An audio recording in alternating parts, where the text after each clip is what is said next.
हरिहंत सिद्ध सूर्य उपाध्याय साधु सर्व अर्थ के प्रकाशी मांगलिक उपकारी है।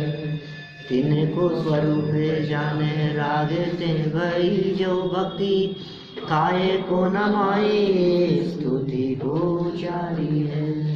धन्य धन्य तिन्हीं ते काज सब आज भये कर जोड़े बारे बारे वंदना हमारी है।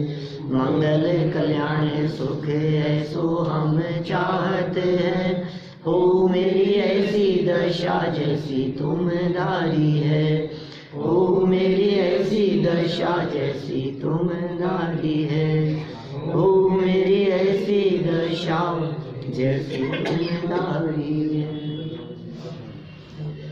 क्षत्र चूड़ामणि नामक यह ग्रंथ और जीवंदर कुमार निकले थे तीर्थ वंदना के लिए।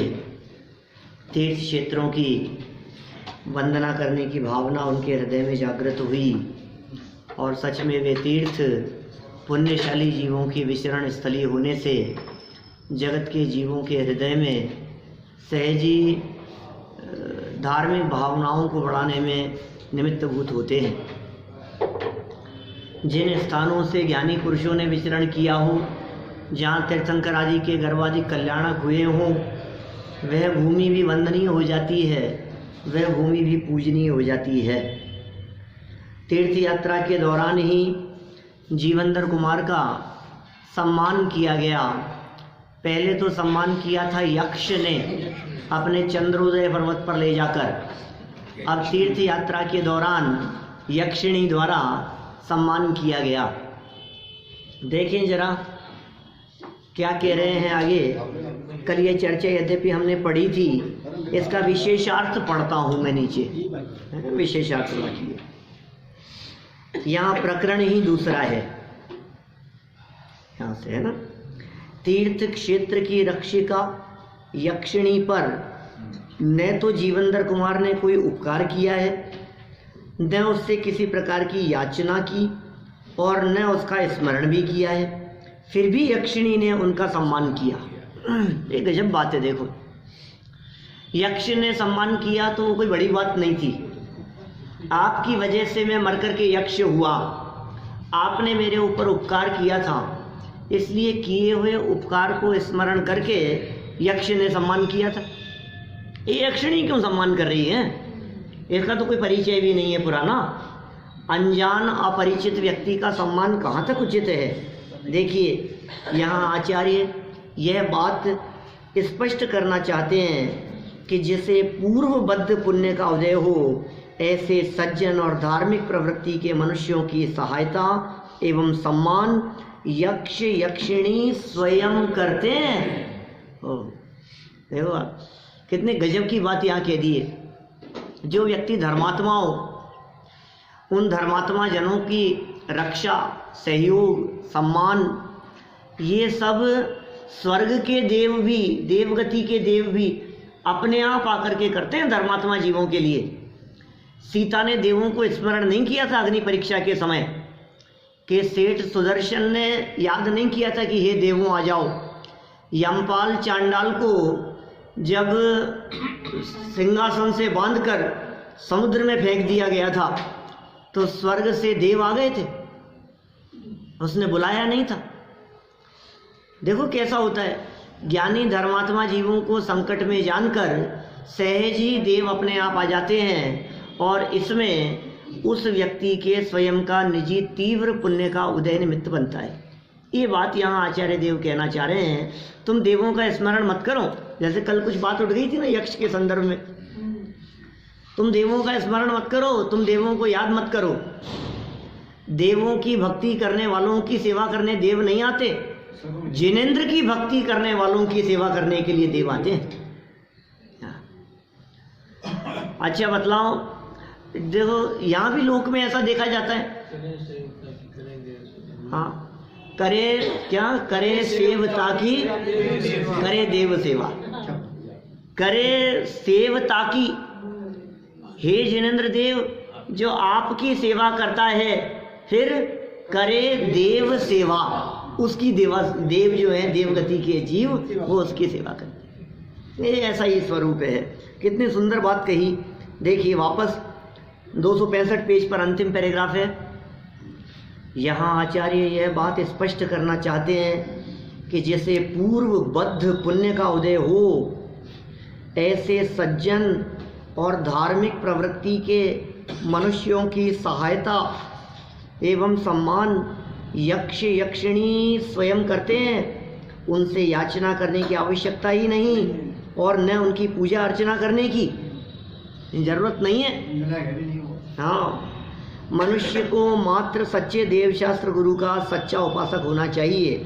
शेष सब अपने पुण्य पाप के अनुसार अपने आप होता रहता है। आप तो सच्चे देवों की आराधना करो, गुरुओं की आराधना करो और सत्य शास्त्रों का अभ्यास करो।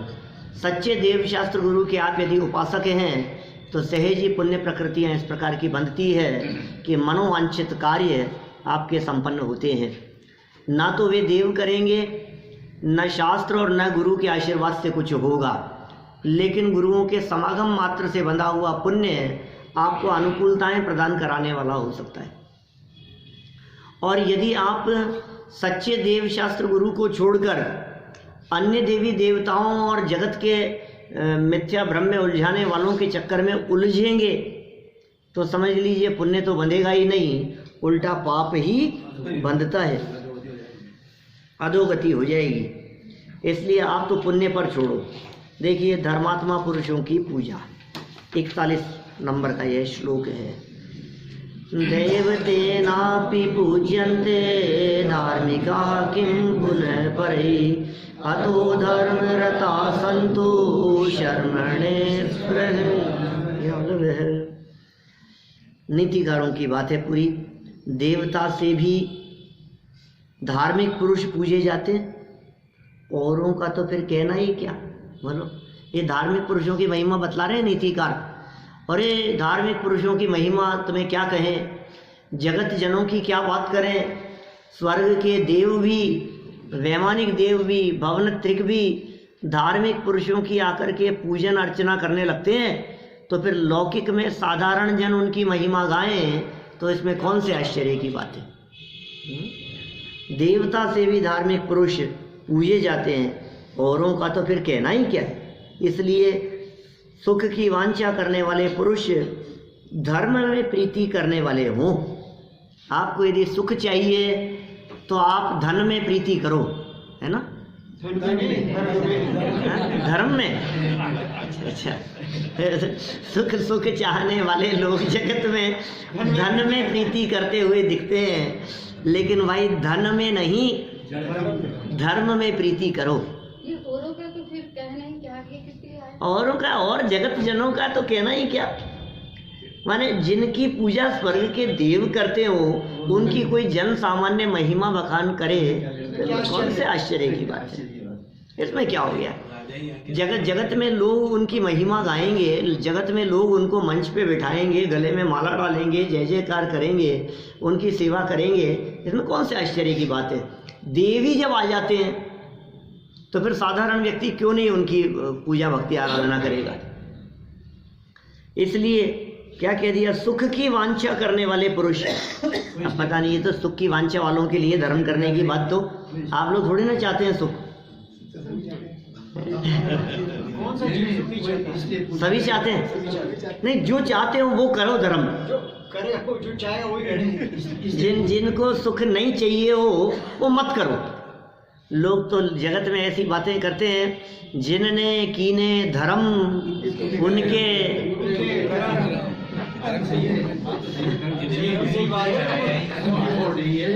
बोलो करना क्या है तुम्हारे को। सामने से किसी व्यक्ति ने कहा तो हमने हाथ जोड़ के उससे कहा, भैया तुम्हारी भावना जल्दी सफल हो। तुम्हारे मुंह में घी शक्कर है, तुम्हारी ये जो भावना है कि हमारे कर्म जल्दी से फूटे, तो हम तो चाहते ही ये हैं कि सारे कर्म सदा सदा के लिए नष्ट हो जाएं। अरे कर्म नष्ट होने से बढ़कर और क्या बात हो सकती है। हमारे जितने परमात्मा हैं उन सब के कर्म सदा के लिए फूटे।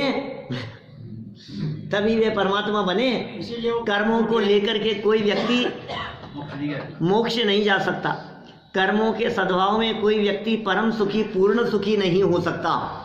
सुखी तो हो सकता है, जितना कर्म का आवरण हटेगा उतना सुखी है।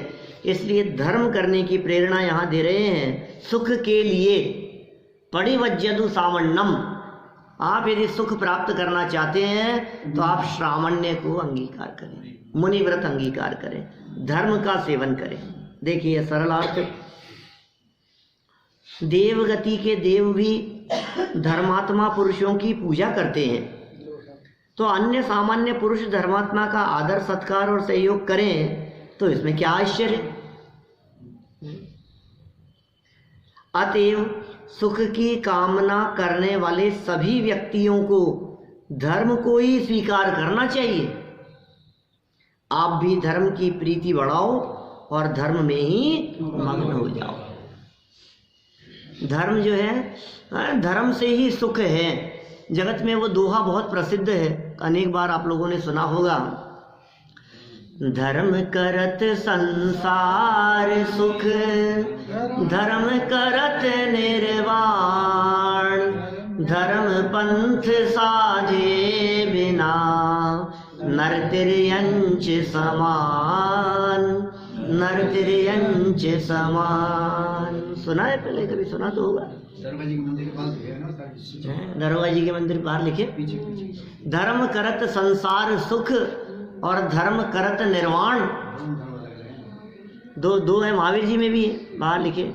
दो धर्म कह दिए यहाँ।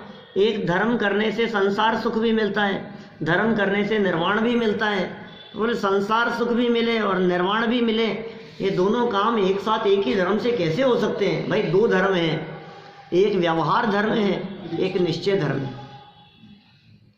व्यवहार धर्म से संसार सुख माने वो पुण्य रूप धर्म है। उस पुण्य रूप धर्म से लौकिक अनुकूलताएं, सांसारिक सुख मिलता है। और जो वास्तविक धर्म है, जो पुण्य पाप से परे है, निश्चय धर्म, उससे निर्वाण अर्थात मोक्ष की प्राप्ति होती है। धर्म करत संसार सुख, धर्म करत निर्वाण। और उन जीवों का क्या होगा जिन्होंने धर्म का पथ नहीं अपनाया है? नर तिर्यंच, वो नर कैसे? तिर्यंच समान। धर्म करत संसार सुख, धर्म करत निर्वाण, धर्म पंथ साधे बिना नर तिर्यंच समान। धर्म का पथ यदि नहीं अपना, अरे भाई खाना पीना सोना भोगना ये तो तिर्यंच भी करते हैं। बोलो, क्या तिर्यंच खाते पीते नहीं है? क्या तिर्यंच भोगते नहीं है? क्या तिर्यंच सोते नहीं है? ये सब तो तिर्यंच भी करते हैं। तिर्यंच माने समझ गए ना, पशु पक्षी, ये तो सब वो भी करते हैं। हम तो मानव हैं, कुछ तो फर्क होना चाहिए। तो मानव हो, कुछ फर्क करो, कोई अंतर होना चाहिए कि वे पशु हैं, वहां से परमात्मा बनने का मार्ग नहीं मिलता। परमात्मा बनने का मार्ग ये मनुष्य गति से होता है। देखो आप, वे सिंह के जीव, भगवान महावीर स्वामी जो शेर की पर्याय में थे, वे कालांतर में परमात्मा बन गए। जो हाथी का जीव, जहाँ से मोक्ष मार्ग की शुरुआत की पार्श्वनाथ स्वामी ने, कमठ मरुभूति भाई थे ना, तो मरुभूति के कहने पर कमठ जो थे उन्हें देश निकाला दे दिया गया। मरुभूति की पत्नी के साथ के ऊपर खोटी दृष्टि डाली कमठ ने। दोनों भाई भाई थे, मंत्री के बेटे थे, विश्वभूति नामक मंत्री के बेटे थे ये। तो देश निकाला दे दिया। राजा अरविंद थे, राज्य करते थे। राजा अरविंद के मंत्री थे विश्वभूति। राजा अरविंद उनके मंत्री थे विश्वभूति, और उनके दो पुत्र थे कमठ और मरुभूति, मंत्री के बेटे। तो जो कमठ था वो तो हम जानते ही हैं कौन था, और जो मरुभूति थे वो आगे 10वें भाव बाद पार्श्वनाथ बनने वाले। कमठ और मरुभूति भाई भाई थे दोनों। आज जो कमठ पार्श्वनाथ स्वामी पर उपसर्ग करता हुआ दिखाई दे रहा है, ये दोनों सगे भाई थे। फिर क्या हुआ, ये वो सेला पटक दी गई इनके ऊपर। मतलब राजा के कहने से, कहानी पता है ना सबको, इसलिए कुछ नहीं मालूम कुछ भी कहानी। अभी मैंने वहाँ पंचकल्याणक में भी चर्चा की थी, इसकी पार्श्वनाथ स्वामी का पंचकल्याणक था, तो ये चर्चा की हुई वहाँ। देखो फिर बतलाता हूँ थोड़ी बात, इतनी तो समझ में आ गई। राजा कौन था? अरविंद। मंत्री कौन था? विश्वभूति। विश्वभूति मंत्री के दो बेटे और मरुभूति, कमठ और मरुभूति। तो राजा के साथ में मरुभूति किसी काम से चले गए युद्ध के लिए, और पीछे से कमठ ने मरुभूति की पत्नी पर खोटी दृष्टि डाली। जब लौट करके आए तो पता लगा मरुभूति को, उसने राजा से शिकायत कर दी कि भाई साहब ने मेरे साथ ऐसा किया। बड़े भाई थे, कमठ बड़े भाई थे। तो राजा ने ये जानकर उसका काला मुंह किया, गधे पे बिठा करके देश निकाल दिया उसको। अब कमठ का जब निकाला दे दिया तो ये जंगल में चला गया। जंगल में तपस्वी लोग तपस्या कर रहे थे, उनके आश्रम में चला गया। बुद्धिमान तो था ही, और उनसे वो तपस्या सीखने लगा और तपस्या करने लगा वहाँ जंगल में। बाद में मरुभूति को थोड़ा सा ऐसे लगा कि यार अब जो भी किया सो किया, आखिर थे तो भाई साहब ही, मैं इतना बुरा हुआ उनके साथ में, ऐसा तो नहीं करना चाहिए। देखो आप सज्जनों का चित्त कैसा होता है, खबर लेनी चाहिए, उनको बुला लेना चाहिए। अब राजा ने भी इतनी बड़ी सजा दे दी, मैंने तो थोड़ी सी बात कह दी थी कि गलत किया है, ये क्या हो गया, चलो चल के माफ़ी मांग लेता हूँ और ठीक हो जाएगा सब। तो कमठ से माफ़ी मांगने के लिए ये मरुभूति जंगल में गए, और वो वहाँ एक टांग पर खड़े होकर अपने हाथ में बहुत बड़े पर्वत का शिलाखंड उठाकर तपस्या कर रहा था। मरुभूति वहाँ पहुँचे तो पहुँचकर मरुभूति ने क्षमा मांगी। क्या भाई साहब गलती हो गई, माफ़ करो, आप चलो, इंतजार है घर पे। तो उसको और गुस्सा आया कि जले पर नमक छिड़कने के लिए आया है क्या। हाथ में जो शिला थी ये मरुभूति के माथे पे फेंक दी, और मरुभूति वहाँ से परिणामों के विचलित होने पर आकुल व्याकुल परिणामों से मरकर हाथी बन गए। मरुभूति आर्त ध्यान से मरे और मर करके हाथी बन गए वहीं जंगल में। आयु पूरी हो गई, जीवन पूरा हो गया, परिणाम विचलित हो गए। अंत समय में परिणाम थोड़ा सा विचलित था, इसलिए कहते हैं अंत भला सो सब भला। हम लोग समाधि की भावना क्यों भाते हैं, इसीलिए तो भाते हैं ना, अंत समय देहांत के समय में तुमको न भूल जाऊं। चलिए खैर, जो भी परिस्थिति बनी वो हाथी बन गए। इधर से बाद में कुछ काल बाद में राजा अरविंद भी मुनि बन गए थे। वो हाथी बनकर सारे जंगल में तोड़ फोड़ करते रहे, और राजा अरविंद जो मुनि बन गए थे वे वहाँ मुनि अवस्था में उधर ही विचरण कर रहे थे।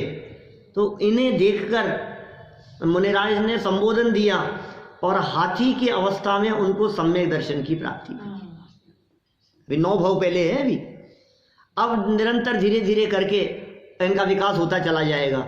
ये मरुभूति का जीव जो हाथी बन गया, सम्यक दर्शन हो गया, अब ये स्वर्ग और मनुष्य के चक्कर लगेंगे, और उधर से जो कमठ है उसके नीचे नीचे 5वें नरक में गया, 6ठे 7वें में गया, ऐसे नीचे जाता जाएगा वो। और फिर बाद में वो ऐसा बनकर फिर वो उपसर्ग करेगा आगे 9वें भाव में जाकर के, बैर भाव को लेकर के। ये अजगर भी बना था ना। हाँ, अजगर भी बना, फिर अजगर बन करके मुनिराज को खाया। भाई वो स्वर्ग से आ गया, मरुभूति का जीव स्वर्ग से आकर के मनुष्य हुआ, ये मुनि बन गया, और वो नरक से आकर के अजगर हुआ, तिर्यंच बना, और फिर आकर के मुनि अवस्था में जो मरुभूति थे पार्श्वनाथ के जीव, उनके ऊपर फिर उपसर्ग किया, उनको निकल गया। माने इस तरह के प्रसंग बनते रहे। मुझे तो ये कहना है कि पशु अवस्था से भी वो सम्यक दर्शन की प्राप्ति करके उन्होंने अपने जीवन में मोक्ष मार्ग की शुरुआत की। मोक्ष की पूर्णता मनुष्य गति से ही संभव है। सम्यक दर्शन की प्राप्ति 4 गतियों में हो जाती है। यह मनुष्य जीवन संयम अंगीकार करने के लिए मिला है, बाहर में उत्कृष्ट रीति का धर्म अपनाने के लिए मिला है। जो जीव यहाँ मनुष्य अवस्था प्राप्त करके भी धर्म ना करे तो पशु समान कहा गया है। कह दिया धर्म करत संसार सुख, धर्म करत निर्वाण, और धर्म पंथ साधे बिना नर, ये मनुष्य पशु समान है, हमने क्या किया ये मनुष्य जन्म प्राप्त करके।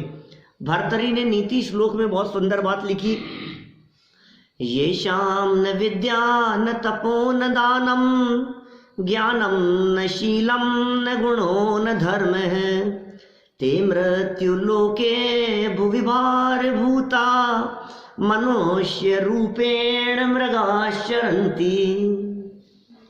6th क्लास की संस्कृत की पुस्तकों में मिलेगा क्या? 6 में ना मिले तो 7th में होगा, मतलब 6th-7th क्लास में संस्कृत की किताब में 6 से कंपलसरी हो जाता है संस्कृत, उसमें आपको ये मिलेगा। भर्तरी के नहीं, उसी समय से याद है क्या कहा, ये शाम न विद्या, जिनके पास विद्या नहीं है, न तपो न दानम, और तप भी नहीं करते और दान भी नहीं देते, ज्ञानम न शीलम न गुणो न धर्म है, गुण नहीं है, धर्म नहीं है, शील नहीं है, ज्ञान नहीं है, विद्या नहीं है, तपस्या करते नहीं है, दान देते नहीं है, ते मृत्यु लोके, वो इस मनुष्य लोक में भूवि भार भूत, भार भूत है, धरती पे भार है वो। ते मृत्यु लोके भूवि भार भूता, और इतना ही नहीं, मनुष्य रूपेण मृगाश्चरन्ति, मनुष्य होकर के भी मनुष्य के शरीर में पशु के समान है, इस धरती पर भार है क्या, जिनमें गुण धर्म नहीं है, जो सच्चे धर्म को पहचानते नहीं है और जिनके जीवन में व्यावहारिक धर्म भी है नहीं। तो कितने सुंदर ये धर्म, अभी तो धर्म की परिभाषाएं बतलाएंगे, धर्म किसे कहते हैं, धर्म का क्या स्वरूप है, जनागम में धर्म की कितने प्रकार से व्याख्याएं आती है, धर्म का मतलब क्या है, पहले धर्म तो समझो। धर्म धर्म सब कोई कहे, धर्म न जाने कोई है, सारा जगत धर्म धर्म की बात करता है, और धर्म है क्या कोई जानता नहीं है। ज़्यादा करो तो कबूतरों को ज्वार डाल दो, गायों को घास चारा डाल दो, बंदरों को केले खिलाओ, अस्पतालों में जाकर के मरीजों को देखाओ, ये धर्म हो गया। या फिर समझो तो लोगों को तीर्थ यात्रा करवाओ, धर्म हो गया। बोलो, यही समझ रहा है सारा जगत, यही समझ रहा है। मैं बात दीपेश जी की नहीं कर रहा हूँ मैं सभी लगे हैं ना, अभी दीपेश जी ले जा रहे हैं, अभी अजय जी यात्रा ले जाने की कह रहे थे, बस भर के ले चलेंगे अपन यात्रा के लिए, हमारे मामा जी लगे रहते हैं, योगेश जी, वो सब ये चलता रहता है ऐसे ही, कभी कभी सब कोई ना, मतलब ऐसा समझ रखे। अभी देखो आप तो समझ रहे हो इस बात को, लेकिन यदि हमने सिर्फ इतना करके ही ये समझ लिया कि हम बहुत धर्मात्मा हो गए तो भ्रम में है। तीर्थ यात्राओं का बिल्कुल निषेध नहीं है, अच्छी बात है। कल तो हमने बात तीर्थ क्षेत्रों की कितनी महिमा की बात कही थी।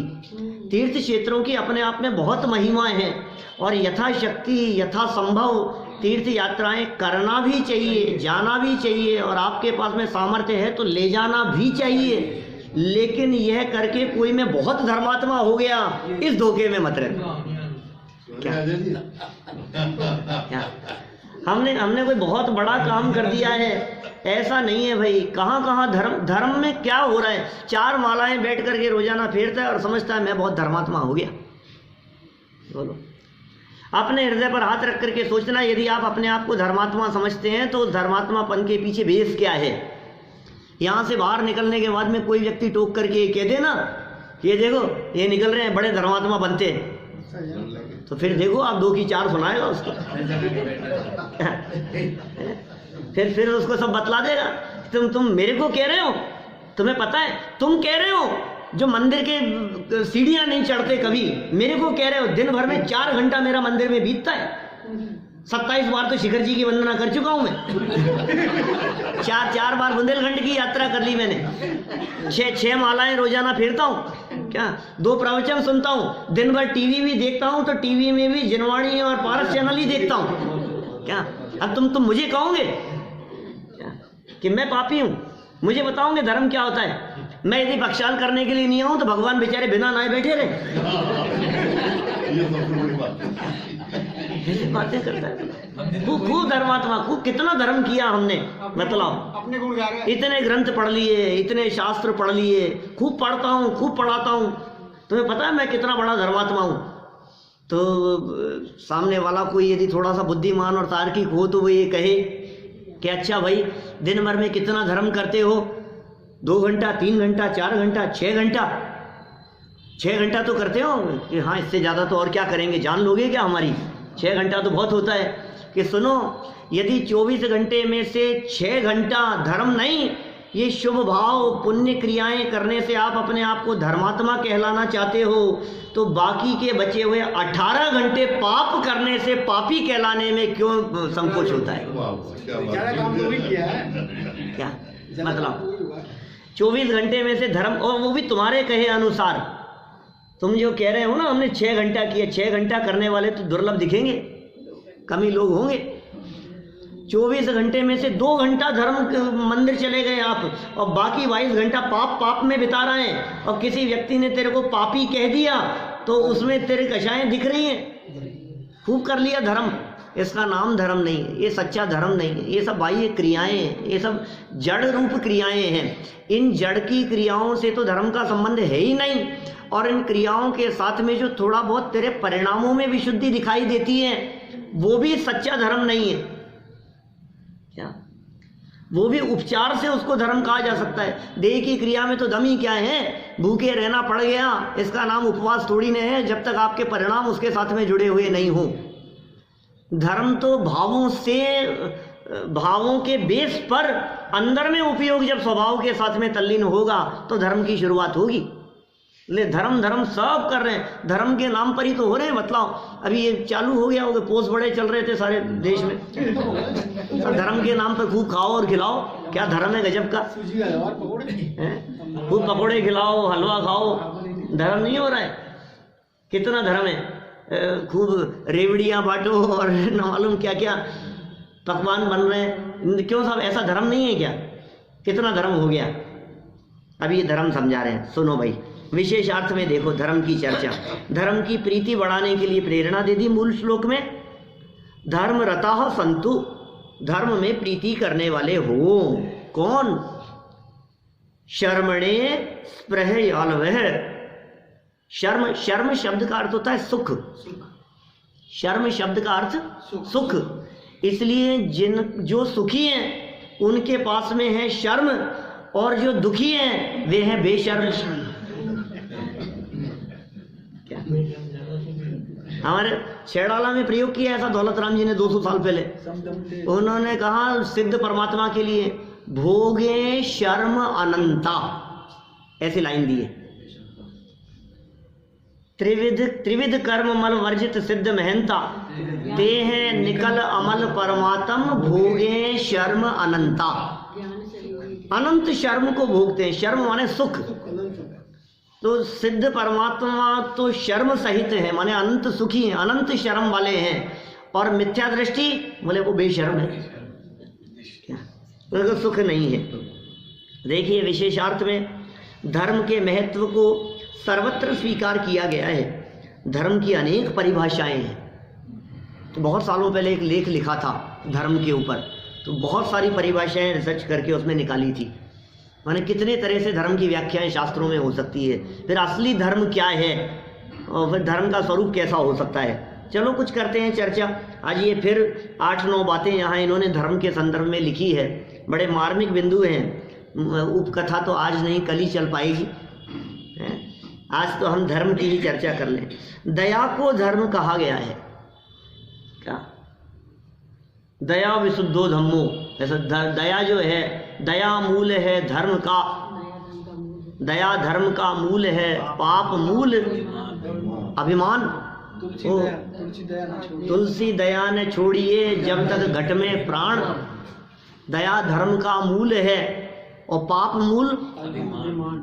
सारे जितने जगत में पाप होते हुए दिखाई देते हैं, अभिमान मूल में दिखाई देता है। ये दया को मूल कहा गया है, यहाँ धर्म कहा गया है। दया धर्म है, लेकिन कौन सी दया? अब यहाँ दया को धर्म कह दिया गया है कि साहब हम तो दया करते हैं, साहब दया करो दया करो। अरे दया करो पहले अपने पर। क्या कल परसों तो की थी बात हमने, दया करो पहले अपने पर, अपने आप पर दया किया नहीं। देखो एरोप्लेन में सफ़र करते हैं ना, तो एयर होस्टेस परिचय देते हुए वहाँ क्या सावधानियां बतलाते हुए निरंतर उपदेश देती है हमेशा। सुना होगा आपने, सफ़र तो सबने किया है, लगभग किया ही होगा। हम तो जाते रहते हैं ना, हर बार वही एक ही रटी हुई भाषा। कौन सी?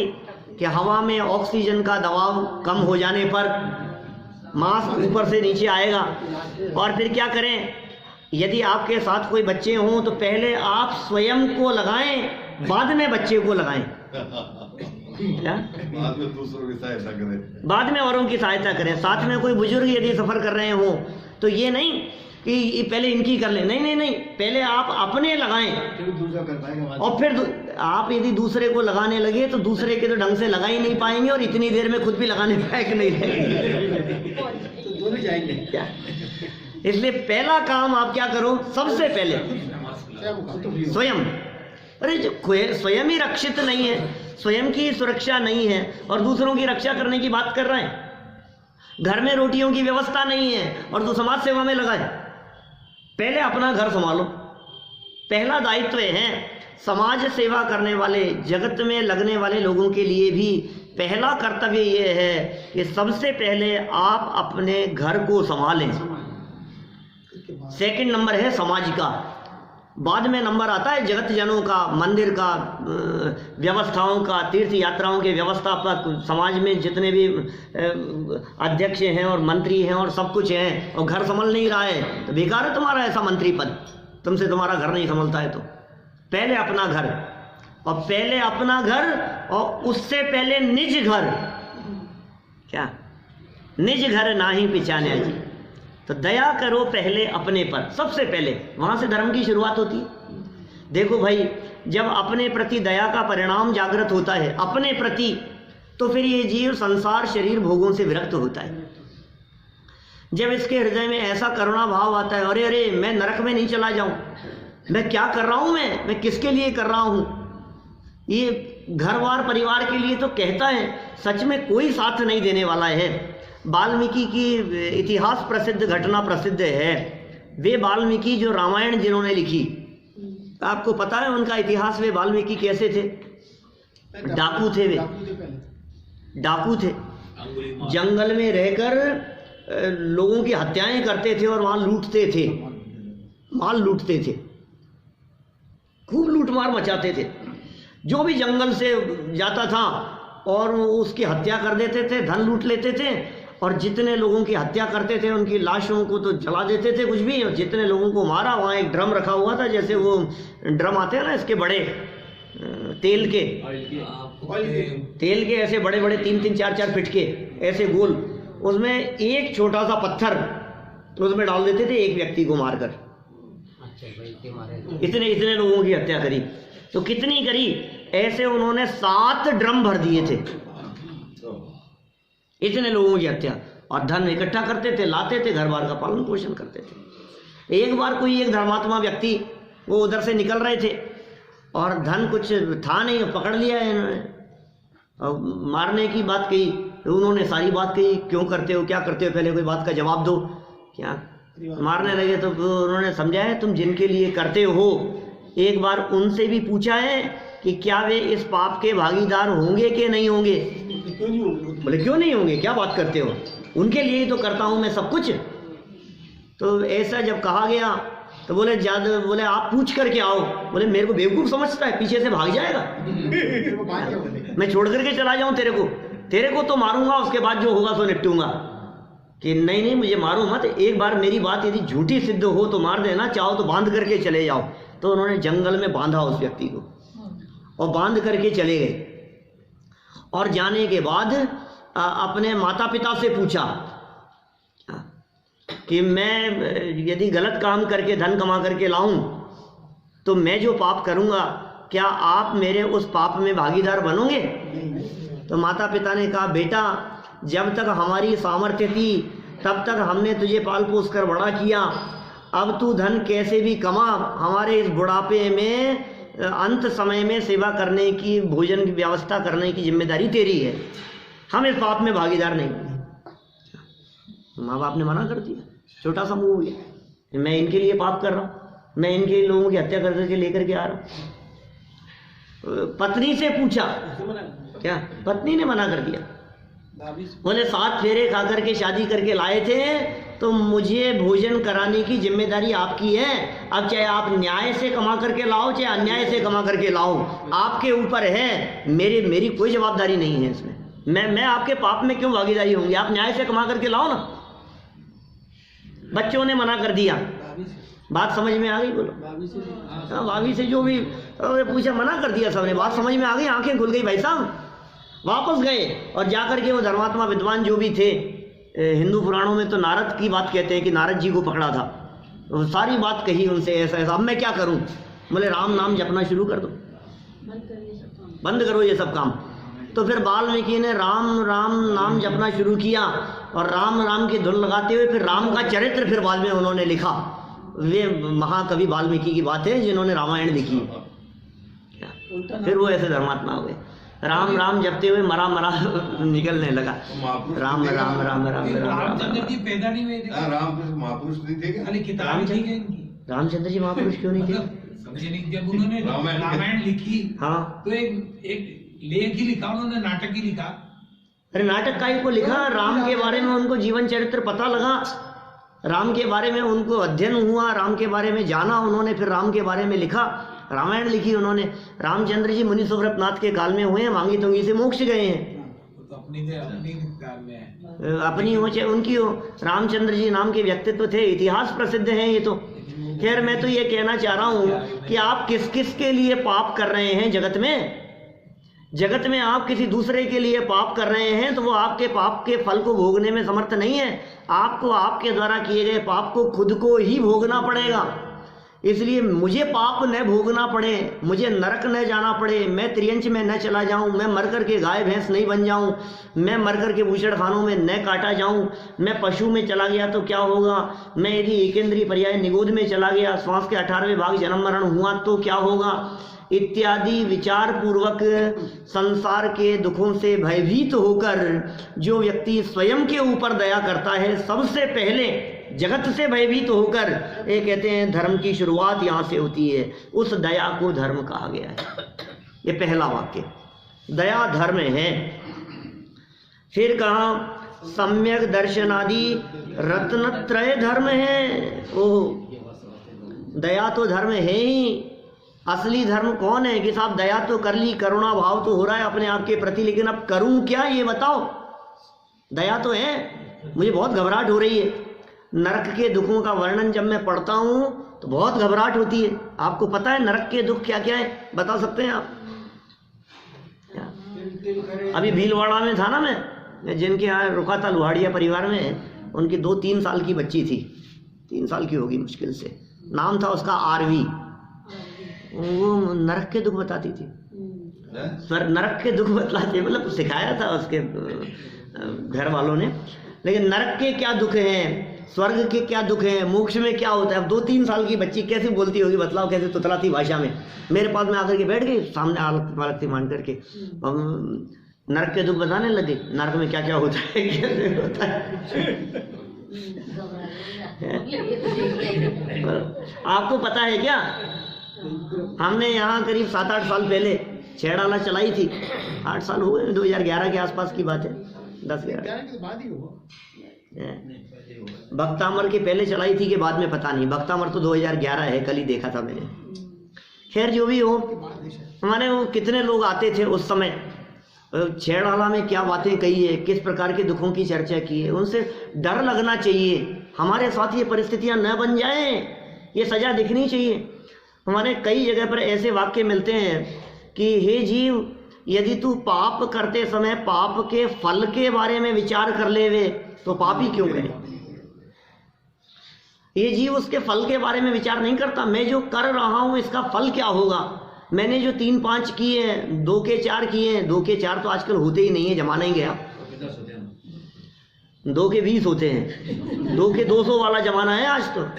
सही में ये जो 2-2 पैसे के 2-2 रुपए के जो स्टोन आते हैं, ये 200-200 में बेचते हैं।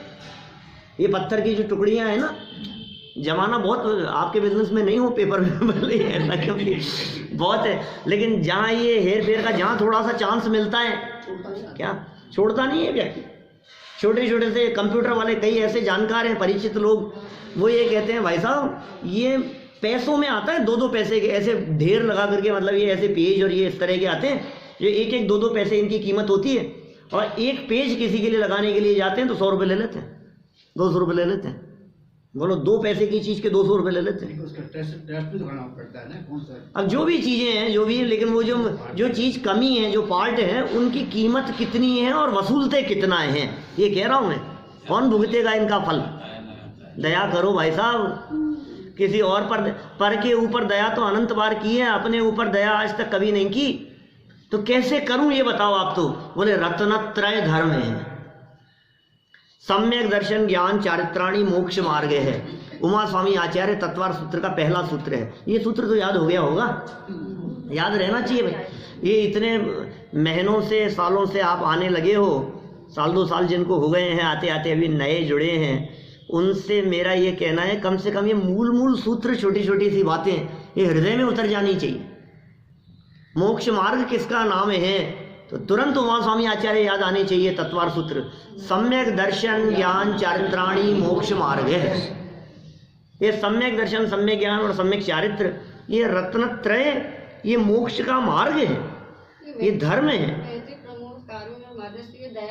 हाँ सब आएंगे ना, सब बातें, ये सम्यक दर्शन के, सम्यक दृष्टियों के गुण हैं ये 4, उसकी भावनाएं हैं। सम्यक दर्शन आदि माने सम्यक दर्शन, आदि में क्या लगाना, सम्यक ज्ञान और सम्यक चारित्र, ये तीनों मिलकर के क्या है, रत्नत्रय। ये 3 रत्न हैं भाई साहब। आपके पास, आप रत्नों के व्यवसायी है ना क्या? बोले सम्यक दर्शन रूपी रत्न मिलेगा क्या आपके पास में? कि नहीं मिलता। ये क्यों नहीं मिलता? कि वो नहीं है हमारे पास में, वो लेने के लिए तो यहाँ आते हैं टोडरमल जी की शरण में। ये रत्न इतना जबरदस्त है, कई के व्यक्ति बाहरी रत्नों की, तुम्हें मालूम है हमारे पास में कितने बहुमूल्य रत्न हैं, कितने बहुमूल्य रत्न हैं, कि तुम्हारे रत्नों को छोड़ो, चक्रवर्ती देखो आप, कितने बहुमूल्य रत्न होते हैं उनके पास में। 14 रत्न होते हैं चक्रवर्ती के पास में। रत्नों की संख्या है 14 चक्रवर्ती के रत्न, और 9 होती है निधियां।